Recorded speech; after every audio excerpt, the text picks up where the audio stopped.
To Mr. Graham's Maths, we're going to go through a vectors question today.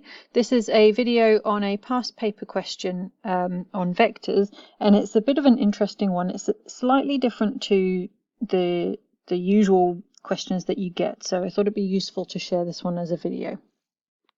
So if we just pause the video and have a read of the question first of all, and then we'll take a look at part one, which is not so tricky.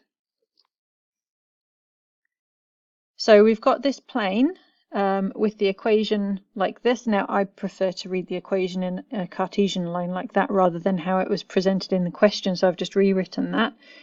And then we're asked to show that L is parallel to P. So if we do a little picture of that, it looks something like this. So you've got the plane, L is going parallel, and so if you've got the normal to the plane, it will also be normal to the line. So the normal to the plane is taken from the 2 minus 1 minus 1 that we're given in the question. And if we do the scalar product of that with the direction of the line, that should come to 0 if they are perpendicular, if they cross at 90 degrees. So we can test that out. So that is 4, take away 1, take away 3, which is of course 0. Therefore, the normal is perpendicular to the line, which makes the line parallel to the plane, since the normal is also perpendicular to the plane. Now we're not quite finished. It's easy to stop there and forget the last little bit, because what that hasn't shown us is that whether or not the line is actually on the plane. So we want to show that it's parallel to the plane, as in, you know, floating above or below the plane at some point, and not actually sitting on the plane. So if we test out a coordinate, so we'll do say 3, 3, 2, and I've just done that from the equation of the line up here. I just put in lambda equals 1 to work out a coordinate that would sit on the line. So that comes to 3, 3, 2, and we can check if that is on the plane. So put that into the equation of the plane, just those coordinates in for x, y, and z, and show that it doesn't equal 6. So therefore that point is not on the line. Sorry, the point is on the line, but it's not on the plane, so the line is parallel. Step us through part 2. This is the one that's a little bit unusual. So we've got a line M lies on the plane P. It's perpendicular to L, and it passes through a point 531. We've got to find the vector equation for the line M. So let's just draw a picture of what we've got. So we've got the plane P like this. We have a line M that lies on it. We already know that L runs parallel to P. M is some line on P that goes through the coordinate of 5, 3, 1. We're also told that the line M and L are perpendicular.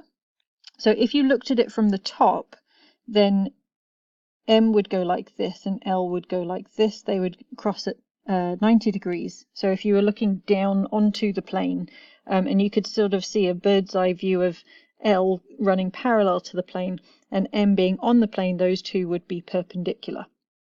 We need to try and figure out some things about M. So what we don't have is a direction for M. We've got a coordinate that it goes through, but we need to set up something where we can work out its direction, so that we then have an equation for M where we start at that coordinate and we go in lambda amounts of the direction. So I've called that direction vector ABC just to try and think about the format of what it is that I'm trying to aim for. So now we've got to try and figure out some way to get that direction vector. We've got 3 vectors that are perpendicular to each other.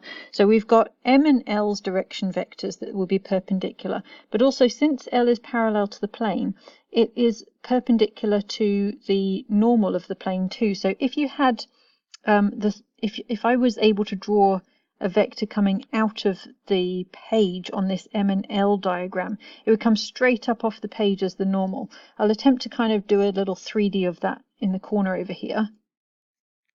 Like L sitting on the plane, parallel to the plane here. M on the plane like this. They cross at 90 degrees. And then you've also got the normal coming up off of the plane like this. So everything is at 90 degrees to each other. So you've got 3 vectors here that they're all crossing at 90 degrees, right?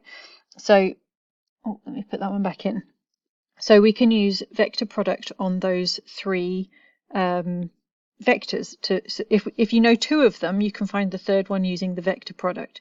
So if we did the vector product of the normal and the direction of L, we will get the direction of the vector that is normal to both of them, in this case M.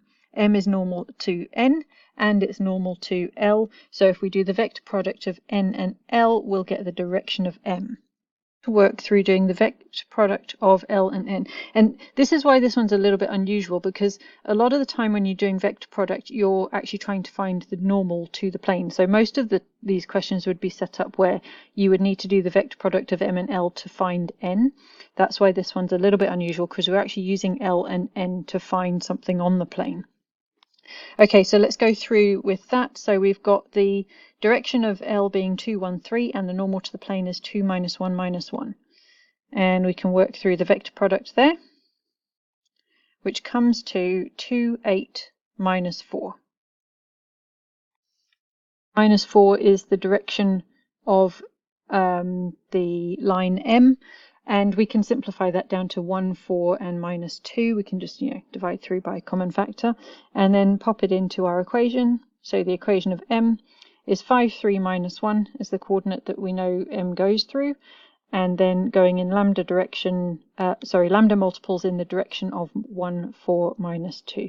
You would still get that correct if you'd left it as 2, 8, minus 4. It just is a little bit tidier to simplify it down.